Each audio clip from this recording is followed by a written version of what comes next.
Hey everyone, welcome back to the channel. I hope you are doing good. Previous లెక్చర్లో మనం ఏం నేర్చుకున్నాం? Sorting algorithms అంటే ఏంటో నేర్చుకున్నాం. అలానే సార్టింగ్ ఆల్గరిథమ్స్ ఎన్ని టైప్స్ ఉంటాయో నేర్చుకున్నాం. అలానే లీనియర్ సెర్చ్ అంటే ఏంటి, అసలు లీనియర్ సెర్చ్ ఆల్గరిథం ఎలా వర్క్ అవుతుందని నేర్చుకున్నాం. ఇప్పుడు ఈ వీడియోలో ఏం నేర్చుకోబోతున్నాం అంటే బైనరీ సెర్చ్.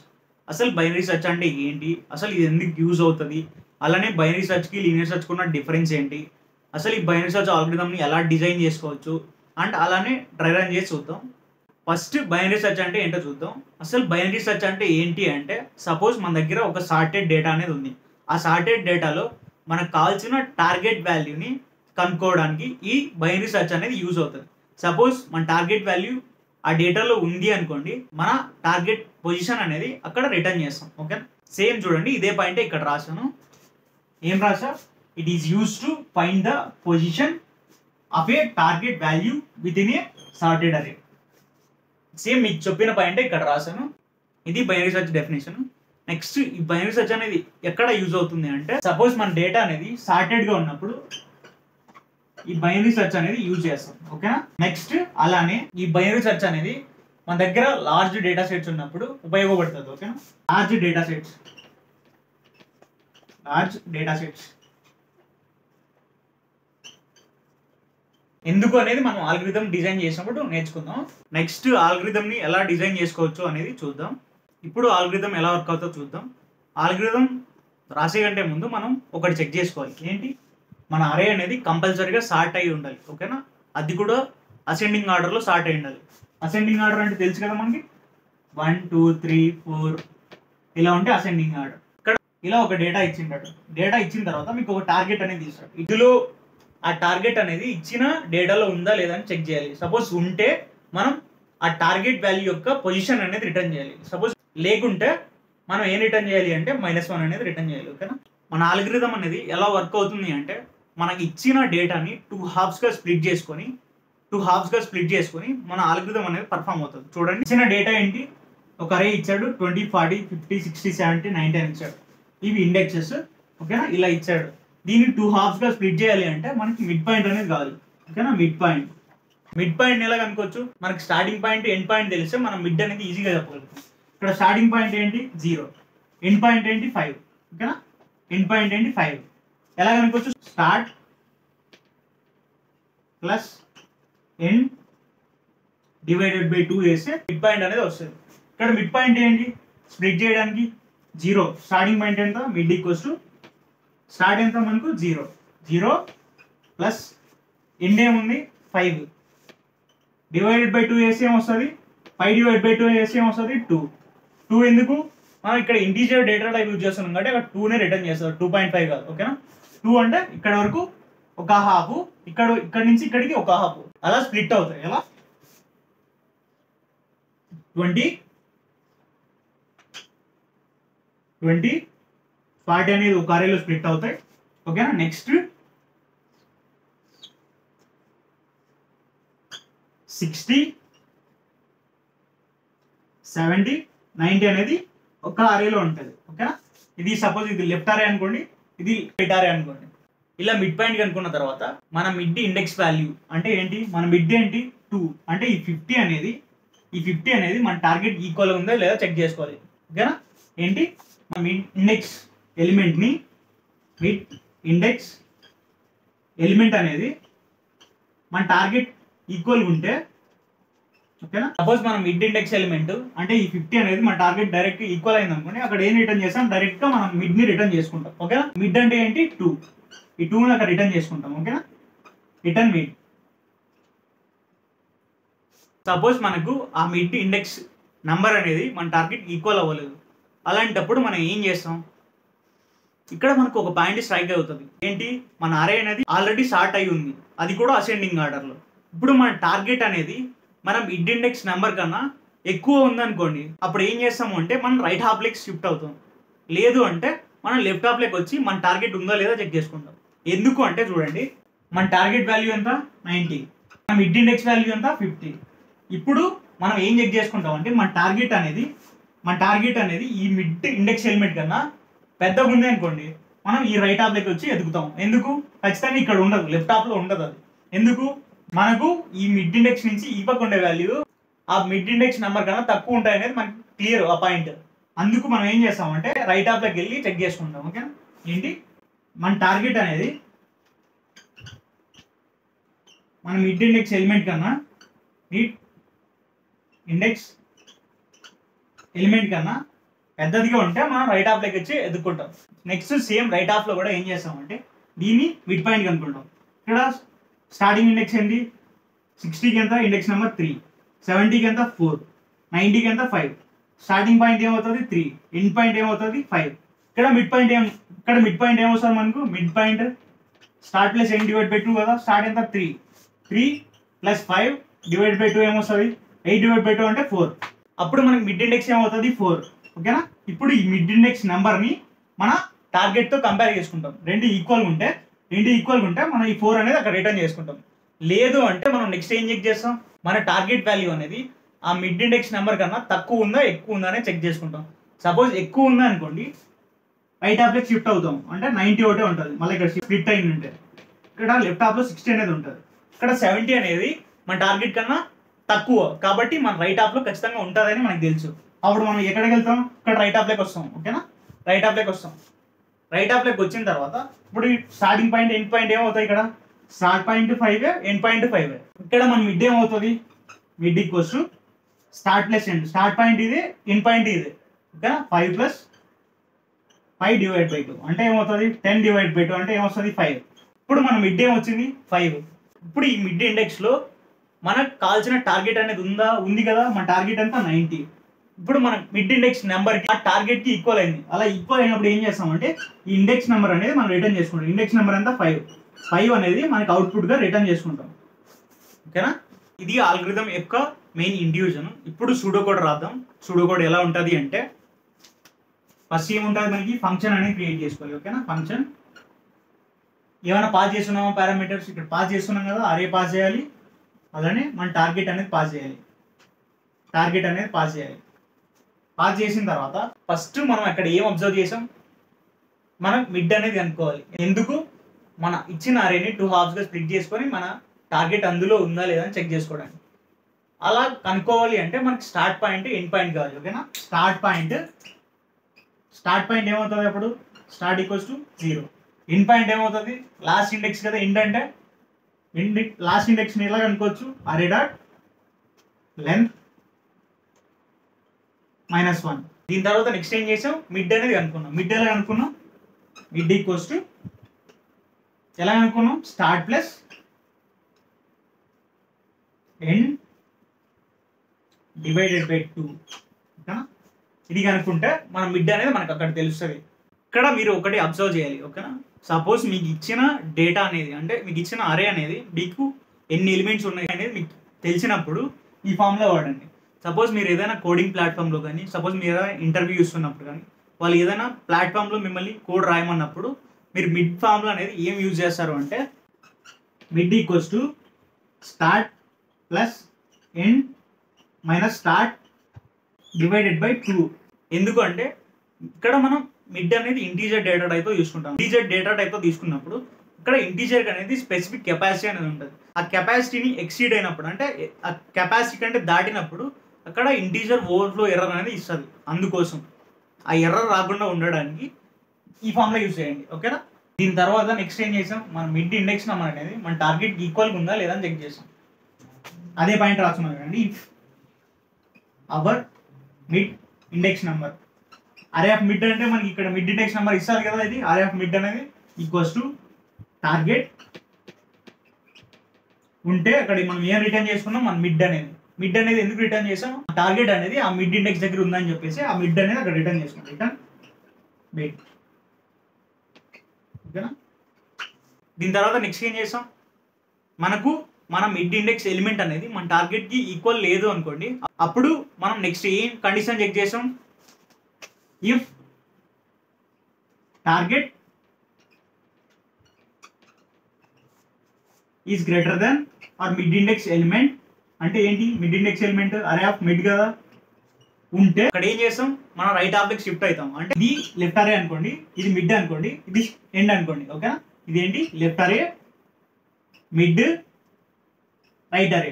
ఓకేనా, ఇలా ఉన్నప్పుడు మన కండిషన్ ఇక్కడ ట్రూ అయినప్పుడు మనం ఏం చేస్తాం అంటే మనం రైట్ హాఫ్లోకి షిఫ్ట్ అవుతాం కదా. రైట్ హాఫ్లోకి షిఫ్ట్ అవ్వాలి అంటే ఇనిషియల్గా మన స్టార్టింగ్ పాయింట్ ఇక్కడ ఉంటుంది. మన స్టార్టింగ్ పాయింట్ ఇప్పుడు ఇక్కడికి తెచ్చుకోవాలి. అంటే ఎలా తెచ్చుకోగలుగుతాం? స్టార్ట్ ఈక్వల్స్ మిడ్ ప్లస్ 1 ఇలా రాసుకోవచ్చా నేను?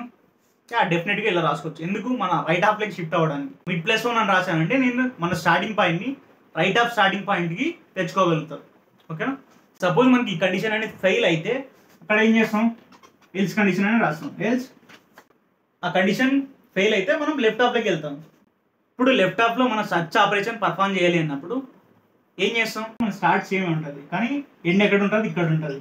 ఈ ఎండ్ని మనం లెఫ్ట్ అరేలోకి తెచ్చుకోవాలి. అంటే ఎలా తెచ్చుకోగలుగుతాం అంటే మనం ఎలా రాసుకోవచ్చు? ఎండ్ని ఎండ్ ఈక్వల్స్ టు మిడ్ -1. మన లెఫ్ట్ అరేలోకి షిఫ్ట్ అవ్వడానికి ఎండ్ ఈక్వల్స్ టు మిడ్ -1 అనేది రాసుకోవచ్చు. ఎందుకు? మనం లెఫ్ట్ అరేలోకి షిఫ్ట్ అవ్వడానికి. ఓకేనా? షిఫ్ట్ అయిన తర్వాత ఇక్కడ చూడండి, మనం ఇక్కడ ఒక్క అరేకే కాదు, మనకి ఇచ్చిన అరేకే కాదు, మనం ప్రతిసారి స్ప్లిట్ చేసుకొని ఏ అరేలో ఎలిమెంట్ ఉందో కనుక్కుంటున్నాం. ప్రతిసారి స్టార్టింగ్ పాయింట్ ఎండ్ పాయింట్ అనేది చేంజ్ అవుతుంది. అందుకు ఏం చేస్తున్నానంటే చూడండి, ఇక్కడ వైల్ లూప్ అనేది రన్ చేస్తుంది. While start less than or equals to N, start less than or equals to N. ప్రతిసారి మన స్టార్టింగ్ పాయింట్ చేంజ్ అవుతుంది, ఎండ్ పాయింట్ చేంజ్ అవుతుంది. అలా అందుకు start less than or equals to N రాసాం. ఓకేనా? ఇలా మన టార్గెట్ ఎక్కడ ఉందో కనుక్కోవచ్చు. సపోజ్ మన టార్గెట్ అనేది మన అరేలో లేదు అనుకోండి, అప్పుడు ఏం రిటర్న్ చేస్తాం? మనం రిటర్న్ -1 దీన్ని రిప్రజెంట్ చేస్తుంది. మన టార్గెట్ అనేది మన అరేలో లేదు అని చెప్తుంది. ఓకేనా? సూడో కోడ్ అనేది ఇలా ఉంటుంది. ఇప్పుడు మన ఆల్గోరిథం యొక్క టైం కాంప్లెక్సిటీ ఎంత వస్తుంది, స్పేస్ కాంప్లెక్సిటీ ఎంత వస్తుంది అనేది తెలుసుకుందాం. ఫస్ట్ ఇనిషియల్గా మనం ఇక్కడ ఎన్ని ఇటరేషన్ పర్ఫామ్ చేస్తున్నాం, లేదు కదా, మనం పూర్తిగా ఎంటైర్ అరేలో ట్రావర్స్ అవుతలేదు. జస్ట్ మనకు కావాల్సిన స్పెసిఫిక్ పార్ట్లోనే మన టార్గెట్ వాల్యూని ఎదుర్కొంటున్నాం. ఓకేనా? ఇక్కడ చూడండి, ఇది సపోజ్ ఇది మన అరే అనుకోండి, ఇచ్చిన అరే. ఓకేనా? సపోజ్ ఇచ్చిన అరే, దీంట్లో ఎన్ని ఎలిమెంట్స్ ఉంటాయి? ఎన్ని ఎలిమెంట్స్ అనేవి ఉంటాయి. ఇప్పుడు దీన్ని ఏం చేస్తున్నాం? మనం 2 హాఫ్స్గా స్ప్లిట్ చేసుకుంటాం. ఏం చేస్తున్నాం? 2 హాఫ్స్గా స్ప్లిట్ చేసుకుంటాం. ఈ ఎన్ని 2 హాఫ్స్గా స్ప్లిట్ చేసుకుంటాం. అంటే నేను ఏం రాసుకోవచ్చు? దీన్ని n/2 రాసుకోవచ్చా? n/2. ఓకేనా? n/2 రాసుకోవచ్చు. ఇప్పుడు ఈ స్ప్లిట్ అయిన 2 హాఫ్స్లో మళ్ళీ మన టార్గెట్ని ఎత్తుకుంటున్నాం. సపోజ్ అది మన లెఫ్ట్ హాఫ్లో ఉందనుకోండి, మళ్ళీ ఈ స్ప్లిట్ అయిన అరేని మళ్ళీ 2 హాఫ్స్గా డివైడ్ చేస్తున్నాం. అంటే దీన్ని ఏమని రాసుకోవచ్చు? n/4 అని రాసుకోవచ్చా? మళ్ళీ ఈ స్ప్లిట్ అయిన అరే నుంచి మళ్ళా స్ప్లిట్ చేసుకుంటున్నాం కదా, మళ్ళీ ఎన్ని అరేస్? 2 హాఫ్స్గా మళ్ళీ స్ప్లిట్ చేసుకుంటాను. అంటే దీన్ని ఫైనల్గా ఏం రాసుకోవచ్చు? నేను n/2k అని రాసుకోవచ్చా? 2k. చూడండి, n ఉంది, మళ్ళీ ఏముంది? n/2 అనేది ఉందా? n/2 అనేది. మళ్ళీ దీని తర్వాత ఏం జరుగుతుంది? n/2². మళ్ళీ దీని తర్వాత ఏం జరుగుతుంది? n/2³ ఇలా పర్ఫామ్ అవుతూనే ఉంటుంది. ఓకేనా? ఇలా ఎంతవరకు పర్ఫామ్ అవుతుంది? n/2k వరకు పర్ఫామ్ అవుతుంది. ఓకేనా? 2k అదే ఇక్కడ రాశాను. ఓకేనా? ఇలా మన ఇటరేషన్స్ అనేవి ఎక్కడ స్టాప్ అవుతాయి? మన అరేలో సింగిల్ ఎలిమెంట్, అంటే లాస్ట్లో ఫైనల్ మనకు కావాల్సిన ఎలిమెంట్ అక్కడ ఉంది అనుకోండి, ఆ సింగిల్ ఎలిమెంట్ని క్యాలిక్యులేట్ చేసినప్పుడు మనకి ఎక్కడ ఏమవుతుంది? n/2k = 1. అంటే ఇది ఈ ఇటరేషన్స్ అనేవి ఎక్కడ స్టాప్ అవుతాయి?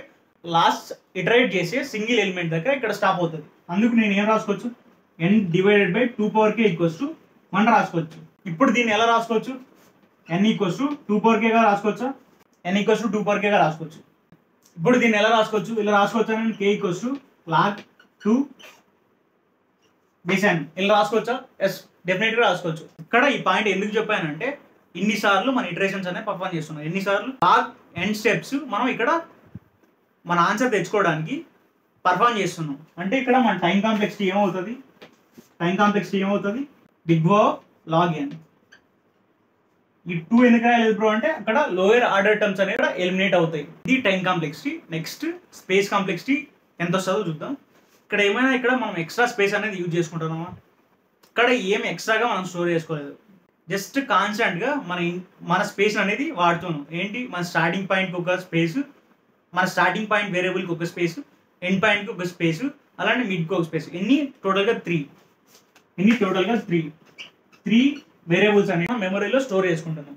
కాన్స్టాంట్గా ఇన్పుట్ అనేది మెమరీలో స్టోర్ అవుతున్నట్టుంటే మనం దాన్ని ఎలా రాసుకోవచ్చు అంటే ఆర్డర్ ఆఫ్ 1గా రాసుకోవచ్చు. ఓకేనా? ఎందుకు ఇక్కడ మనం కాన్స్టాంట్ స్పేస్ మాత్రమే వాడుతున్నాం, ఎక్స్ట్రా స్పేస్ ఏమి యూజ్ చేయట్లేదు, అందుకు ఆర్డర్ ఆఫ్ 1 స్పేస్ కాంప్లెక్సిటీ. మెయిన్గా లీనియర్ సర్చ్కి బైనరీ సర్చ్కి ఉన్న డిఫరెన్స్ ఏమి అంటే టైం కాంప్లెక్సిటీ. ఓకేనా? అక్కడ టైం కాంప్లెక్సిటీ అనేది మనం ఎన్ స్టెప్స్ యూజ్ చేస్తాం, ఇక్కడ ఏం చేస్తామంటే లాగిన్. అంటే ఇక్కడ తక్కువ స్టెప్స్తో మన కావాల్సిన టార్గెట్ వాల్యూ పొజిషన్ అనేది ఇక్కడ కనుక్కుంటాం. అందుకు బైనరీ సర్చ్ అనేది లీనియర్ సర్చ్ కన్నా ఎఫిషియెంట్. ఓకేనా? ఇది మెయిన్ డిఫరెన్స్. ఇప్పుడు మన ఆల్గోరిథంని డ్రై రన్ చేసి చూద్దాం. ఇక్కడ మనకి ఒక అరే అనేది ఇచ్చాడు, సార్టెడ్ అరే, అది కూడా. నెక్స్ట్ ఒక టార్గెట్ అనేది ఇచ్చాడు. అరేలో ఎలిమెంట్స్ ఏమున్నాయి? -1, 0, 5, 9, 12 అనేవి ఉన్నాయి. ఇండెక్సెస్ ఎలా ఉంటాయి? 0, 1, 2, 3, 4 ఇలా ఇండెక్సెస్ అనేవి ఉంటాయి. అలానే మనకు టార్గెట్ వాల్యూ ఎంత ఇచ్చాడు? 9 అనే టార్గెట్ వాల్యూ ఇచ్చాడు. ఓకేనా? ఇప్పుడు ఏం చేయాలి అంటే మన అరేలో మన టార్గెట్ ఉంటే ఆ టార్గెట్ ఇండెక్స్ అనేది ఇక్కడ మనం రిటర్న్ చేయాలి. ఓకేనా? మన ఆల్గోరిథం బేస్డ్ మీదే ఇక్కడ డ్రై రన్ చేసి చూద్దాం. ఫస్ట్ ఏం చేసాం? మన ఆల్గోరిథంలో ఫంక్షన్లోకి ఎంటర్ అవుతాం. ఫంక్షన్లోకి ఎంటర్ అయిన తర్వాత ఫస్ట్ ఏం చేస్తాం? ఫంక్షన్లోకి ఎంటర్ అవుతాం. ఫంక్షన్లోకి ఎంటర్ అయిన తర్వాత నెక్స్ట్ ఫస్ట్ టైం ఏముంటుంది? మన స్టార్ట్ పాయింట్ అనేది ఉంటుంది. మన స్టార్ట్ పాయింట్ అంటే ఏంటి? మన స్టార్ట్ పాయింట్ ఆల్గోరిథంలో ఏం తీసుకున్నాం? 0. మన ఎండ్ పాయింట్ ఏం తీసుకున్నాం? లాస్ట్ ఇండెక్స్ వాల్యూ అంటే 4. దీని తర్వాత నెక్స్ట్ ఏముంది? నెక్స్ట్ టైం ఏముంది? While start less than or equals to end. Start ఎంత ఉంది? 0. 0 less than or equals to 4. Condition అనేది ట్రూ అయింది కాబట్టి ఇప్పుడు ఏం చేస్తుంది అంటే ఇది వైల్ లూప్లోకి వెళ్తుంది. ఓకేనా? వైల్ లూప్లోకి వెళ్తుంది. వెళ్ళిన తర్వాత ఫస్ట్ ఏముంది అక్కడ మనం మిడ్ని ఫైండ్ చేయాలి. ఓకేనా? Mid equals to starting point ఏంటి ఇక్కడ? 0 ప్లస్ 4 డివైడెడ్ బై 2 అంటే ఏమవుతుంది? 2 అవుతుంది. ఓకేనా? మిడ్ ఏమవుతుంది? 2 అవుతుంది. 2 కనుక్కున్నాం. ఈ మిడ్ కనుక్కున్న తర్వాత నెక్స్ట్ లైన్ ఏముంది? If array of mid equals to target then return mid అనేది ఉంది కదా. ఏముంది? అరే ఆఫ్ మిడ్ అంటే ఎంత? మిడ్ వాల్యూ ఎంత? 2. ఇండెక్స్ అనేది 2. 5 అనేది target equal 5 double equals to 9. ఇక్కడ కండిషన్ ఫెయిల్ అవుతుంది, అంటే మన ఇఫ్ కండిషన్లోకి వెళ్ళదు. ఓకేనా? నెక్స్ట్ లైన్ ఏముంది? దాని తర్వాత మన టార్గెట్ అనేది మన మిడ్ ఇండెక్స్ ఎలిమెంట్ కంటే ఎక్కువ ఉంటే మన స్టార్టింగ్ పాయింట్ని చేంజ్ చేసుకుంటాం. అదే పాయింట్ ఏముంది? ఇఫ్ టార్గెట్ ఎంత? 9 గ్రేటర్ దాన్ మన మిడ్ ఇండెక్స్ ఎలిమెంట్ ఎంత? 5. కండిషన్ ట్రూ అయిందా? ట్రూ అయింది కాబట్టి ఇక్కడ మనం స్టార్టింగ్ పాయింట్ ఏం చేంజ్ చేసుకుంటాం? స్టార్ట్ ఈక్వల్స్ టు ఏం రాసాం? Mid plus 1. మిడ్ అంటే ఎంత? 2. మిడ్ అంటే ఎంత? 2. మిడ్ ప్లస్ 1 అంటే ఎంత? 2 ప్లస్ 1 ఎంత? 3. ఓకేనా? 3. మన స్టార్ట్ అనేది 3గా చేంజ్ అయింది. ఓకేనా? నెక్స్ట్ ఇఫ్ కండిషన్ ఎగ్జిక్యూట్ అయింది కాబట్టి ఎల్స్ కండిషన్ అనేది ఎగ్జిక్యూట్ అవ్వాలి. ఇప్పుడు ఇది ఫస్ట్ ఇటరేషన్. ఓకేనా? ఇక్కడికి మన ఆల్గోరిథం అయిపోయింది. నెక్స్ట్ ఏముంది? వైల్ లూప్ అనేది కంటిన్యూస్గా ఎగ్జిక్యూట్ అవుతూనే ఉంటుంది కదా. మళ్ళీ స్టార్ట్ ఏముంది? Second iteration.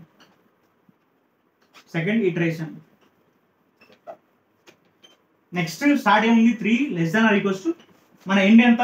ఎండ్ చేంజ్ అయిందా? ఇక్కడ ఎండ్ సేమ్ ఉంది, 3 less than or equals to 4. ఓకేనా? మళ్ళీ ఏం జరిగింది? వైల్ లూప్లో ఈ కండిషన్ మళ్ళీ ట్రూ అయింది. ఎందుకు? 3 అనేది 4 కన్నా చిన్నది. ఓకేనా? మళ్ళీ కండిషన్ అనేది ట్రూ అయిన తర్వాత మళ్ళీ ఫస్ట్ లైన్ ఏముంది? అక్కడ మిడ్ అనేది కనుక్కోవాలి. మిడ్ ఈక్వల్స్ టు మన స్టార్టింగ్ పాయింట్ ఎంత? లాస్ట్గా వచ్చింది 3 ప్లస్ 4. ఎండ్ పాయింట్ ఎంత? 4 కదా. 4 డివైడెడ్ బై 2 అంటే 7 డివైడెడ్ బై 2 ఏమొస్తుంది? 3. ఓకేనా? 3 మిడ్ అనేది 3గా వచ్చింది. ఓకేనా? 3 అని వచ్చింది. దీని తర్వాత నెక్స్ట్ లైన్ ఏముంది? అరే of mid equals to our target. ఆ లైన్ ఉంది కదా, ఆ లైన్ ఎగ్జిక్యూట్ చేస్తాం. ఏం లైన్ ఉంది? If array of mid number ఎంత? 3 ఈక్వల్స్ టు టార్గెట్ వాల్యూ ఎంత? 9. అరే ఆఫ్ 3 వాల్యూ ఎంత? 9 డబల్ ఈక్వల్స్ టు 9. అంటే ఇక్కడ మన కండిషన్ అనేది ట్రూ అయింది. కండిషన్ అనేది ట్రూ అయినప్పుడు మనం ఇక్కడ ఏం రిటర్న్ చేస్తున్నాం? మనం మిడ్ అనేది రిటర్న్ చేస్తున్నాం. రిటర్న్ మిడ్ అంటే ఎంత? మిడ్ ఎంత వచ్చింది మనకి? 3. ఈ 3 అనేది అవుట్పుట్గా రిటర్న్ చేస్తాం. సపోజ్ మన టార్గెట్ అనేది మన ఇచ్చిన డేటాలో లేకపోతే మనం -1 రిటర్న్ చేసుకుంటాం. ఇది డ్రై రన్ ప్రాసెస్. ఇప్పుడు మన ప్రోగ్రామ్ని ఎగ్జిక్యూట్ చేసి చూద్దాం. ఫస్ట్ ఏం చేసాం? స్టార్టింగ్ పాయింట్ అనేది తీసుకున్నాం. స్టార్ట్ ఈక్వల్స్ టు ఏం తీసుకున్నాం? 0. ఎక్కడి నుంచి? ఫస్ట్ ఇండెక్స్ నుంచి స్టార్ట్ చేస్తున్నాం. ఓకేనా? ఫస్ట్ ఇండెక్స్ అంటే 0th ఇండెక్స్ అని అర్థం. స్టార్ట్ చేసుకున్న తర్వాత నెక్స్ట్ ఏం తీసుకున్నాం? ఎండ్ ఈక్వల్స్ టు ఎండ్ అంటే ఏంటి? లాస్ట్ ఇండెక్స్ ఎలా తెచ్చుకుంటాం? అరే డాట్ లెంత్ -1 చేసాం కదా, అక్కడ అరే అనే వేరియబుల్ తీసుకున్నాం, ఇక్కడ నమ్స్ అనేది ఉంది, జస్ట్ అదే change, నమ్స్ dot length -1 end point కూడా తీసుకున్నాం. దీని తర్వాత నెక్స్ట్ ఏం చేసుకున్నాం, వైల్ లూప్ అనేది రన్ చేసుకున్నాం. వైల్ స్టార్ట్ << నెక్స్ట్ ఏం చేసినాం, మనం మిడ్ అనేది అనుకున్నాం. ఇన్ మిడ్ మీరు సపోజ్ ఏదైనా కోడింగ్ ప్లాట్ఫామ్లో కోడ్ చేస్తున్నట్టయితే సెకండ్ ఫామ్లో యూజ్ చేయండి. ఎందుకు, మన అన్ని టెస్ట్ కేసెస్ పాస్ అవడానికి, అలానే ఇంటీజర్ ఓవర్ఫ్లో రాకుండా ఉండడానికి. ఓకేనా, start plus end minus start divided by 2. దీని తర్వాత నెక్స్ట్ ఏం చేసాం, మన మిడ్ ఇండెక్స్ ఎలిమెంట్ అనేది మన టార్గెట్ ఈక్వలా లేదా అని చెక్ చేసాం. If నమ్స్ of mid double equals to దేనికి ఈక్వల్గా ఉండాలి, టార్గెట్కి ఈక్వల్గా ఉంటే ఏం రిటర్న్ చేస్తాం, మిడ్ అని. మిడ్ అంటే ఏంటి, టార్గెట్ వాల్యూ ఇండెక్స్. ఓకేనా, మిడ్. దీని తర్వాత నెక్స్ట్ ఏం చేసాం, మన టార్గెట్ అనేది మన మిడ్ ఇండెక్స్ ఎలిమెంట్ కన్నా ఎక్కువ ఉందా అని చెక్ చేసాం. If target is greater then అరే ఆఫ్ మిడ్, సారీ అరే కాదు కదా, ఇక్కడ నమ్స్, జస్ట్ నేమ్ చేంజ్ చేసుకోండి అంతే, నమ్స్. ఇక్కడ నెక్స్ట్ ఇఫ్ కండిషన్లోకి వెళ్ళి ఏం చేసాం, మన స్టార్టింగ్ పాయింట్ని చేంజ్ చేసుకున్నాం. స్టార్ట్ ఈక్వల్స్ టు ఏమని చేంజ్ చేసాం, మిడ్ +1. ఎందుకు, రైట్ అరేలోకి ఎంటర్ అవ్వడానికి. ఓకేనా, దీని తర్వాత ఎల్స్ కండిషన్ రన్ చేసాం కదా, ఎల్స్ సపోజ్ ఆ పైన కండిషన్ ఫెయిల్ అయితే మన లెఫ్ట్ అరేలోకి వచ్చి మన టార్గెట్ ఉందో లేదో చెక్ చేసుకుంటాం. లెఫ్ట్ అరేలోకి రావాలంటే మన ఎండ్ ఇండెక్స్ని మార్చుకోవాలి. ఎండ్ ఈక్వల్స్ టు మిడ్ -1 ఇలా చేస్తే మన లెఫ్ట్ అరేలోకి వస్తాం. ఓకేనా, ఇలా మొత్తం అరే మొత్తం ట్రావర్స్ చేసిన తర్వాత మన టార్గెట్ కనిపించలేదు అంటే అప్పుడు ఏం చేస్తాం, -1 అనేది రిటర్న్ చేస్తాం. రిటర్న్ -1. ఇప్పుడు దీన్ని రన్ చేసి చూద్దాం.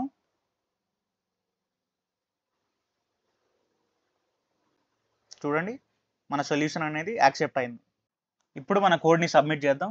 అన్ని టెస్ట్ కేసెస్ పాస్ అవుతుందో లేదో చూద్దాం. Just submit.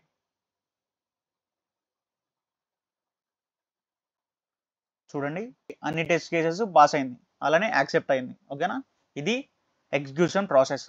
In case binary search గురించి మీకు పూర్తిగా అర్థమైనట్టుంటే ప్లీజ్ లైక్ ద వీడియో. అలానే మీరు నా ఛానల్ ఫస్ట్ టైం విజిట్ చేసినట్టుంటే please do subscribe. Thanks for watching. Let's meet in the next video. Take care, bye by.